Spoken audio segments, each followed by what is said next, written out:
Hey guys, how are we doing? In this video, I want to talk about why Teruko Tawaki is my favorite character from Danganronpa Despair Time. By the way, if you can hear like a fan in the background or if you can hear some noise, I'm very sorry.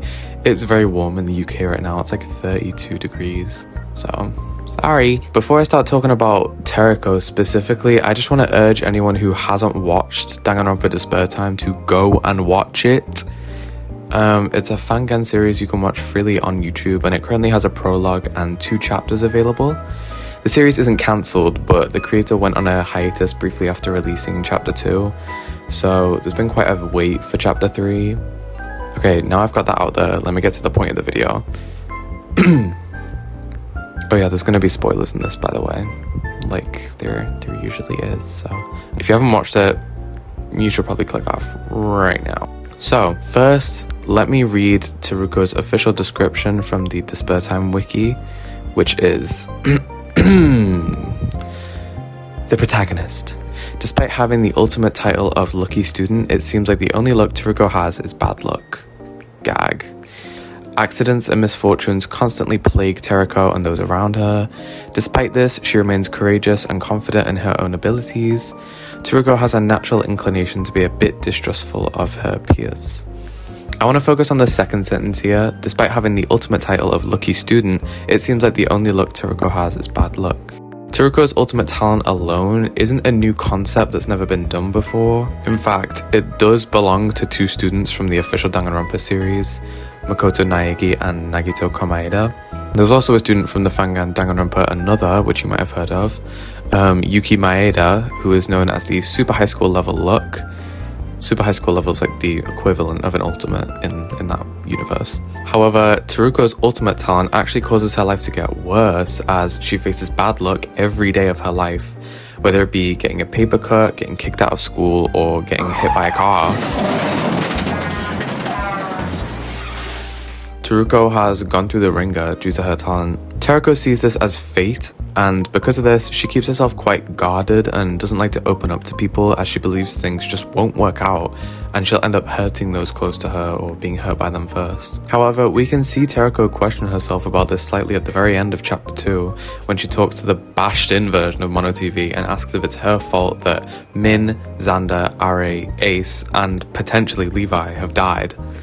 She isn't really given a straight answer by Mono TV, since it just tells Teruko that it's not human and it can't decide that for her, leaving Teruko's morals seemingly in the air right now. As of the end of chapter 2, we don't really know like how Teruko's feeling about her convictions. With how much of a guard Teruko's put up throughout the series, it was really refreshing and character building in my opinion to see Teruko sort of break down at this point.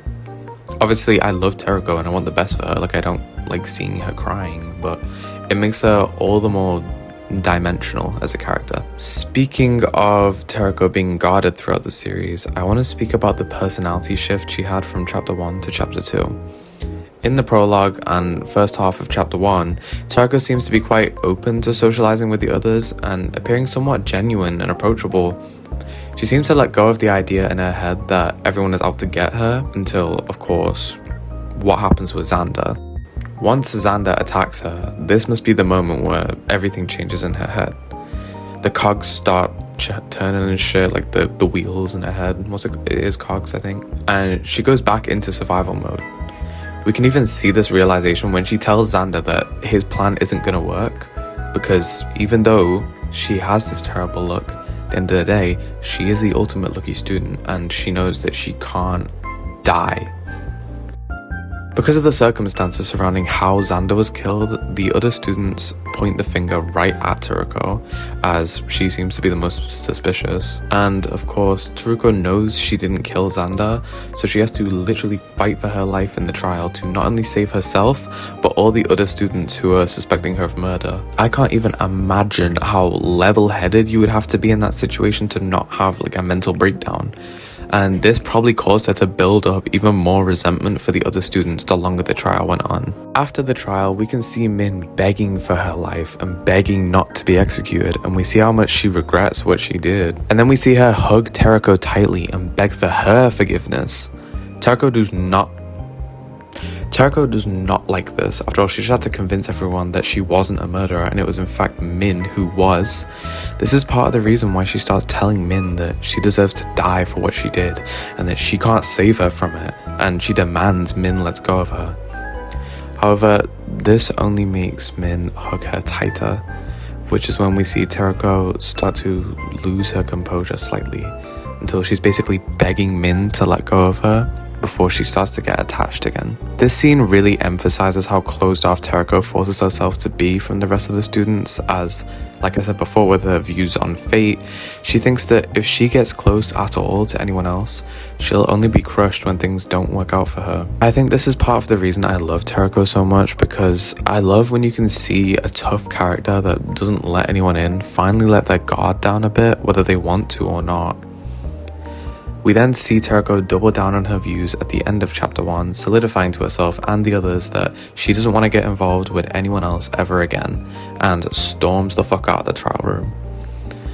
The way Teruko's feelings manifest in chapter 2 involves her becoming very paranoid, which we can see through how she threatens Charles and Jay with a knife. Yeah, she starts carrying a knife with her in chapter 2 to like defend herself, I guess, due to what she sees as them trying to get her alone so they can kill her, I guess, or injure her, I don't know, do whatever they want to her. She also becomes quite apathetic to the lives of the other students, which we can particularly see when she finds Ace after being attacked by Nico, and she follows Ace in his attempts to find Nico to kill them, when suddenly Teruko decides that she actually doesn't give a fuck about what happens to Ace and just goes back to her room, leaving Ace with Eden, Levi, and a bloody fucking bleeding neck.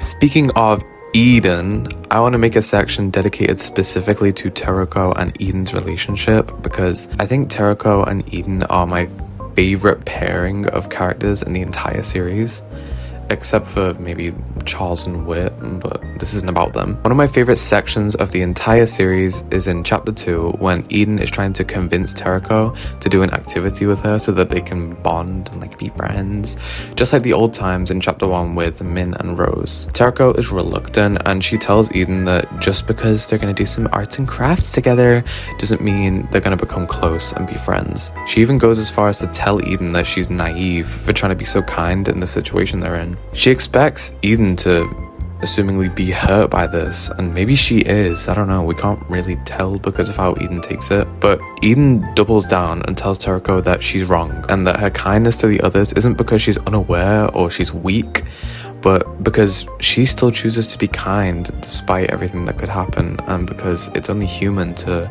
feel grief and to rely on others. Eden tells Teruko that she truly believes the way they'll get through the killing game is to express their grief and then rely on the other students. She tells Teruko that not caring about the others is the worst way for someone to live, and she's determined to make Teruko understand that. This physically pains Teruko's heart to hear.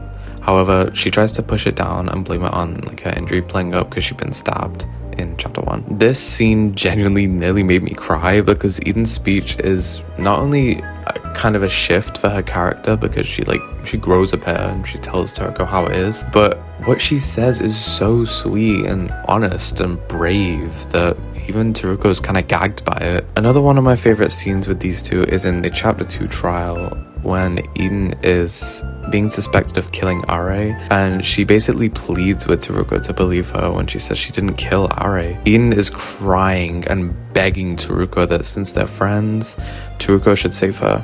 After enough crying and sobbing and more fucking crying, Teruko decides to temporarily believe her and doubt Ace instead, who's the other suspect at the time. Which, when she does so, she realizes Ace is actually the more likely culprit, and they even end up guessing the killer right. It ends up being Ace. We can see that this actually causes Teruko to doubt herself and her beliefs a little bit, because of the discussion she had with Mono TV that I mentioned earlier, where she talks about fate and whether it was her fault and stuff. This is why I love Eden so much in her relationship with Teruko, because she's one of the main driving factors that influences Teruko to be a kinder and more welcoming person, especially after what they went through together in the first trial.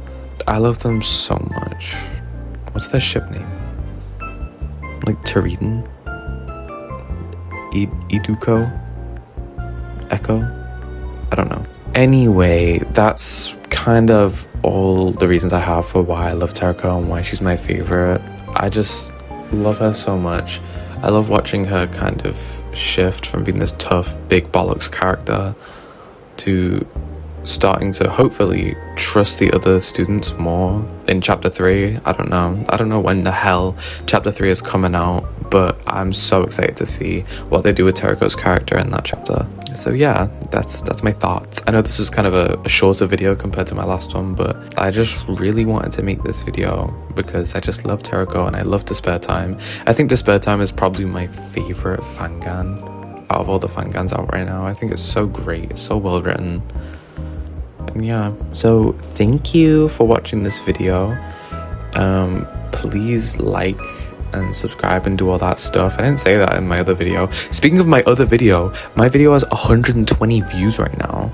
Last time I checked, I don't know, I might have more, but that is so crazy. I'm so excited. I genuinely didn't expect it to get that many views. I thought it was gonna get like 10, 20, but thank you guys so much for watching it. Thank you for watching this video as well.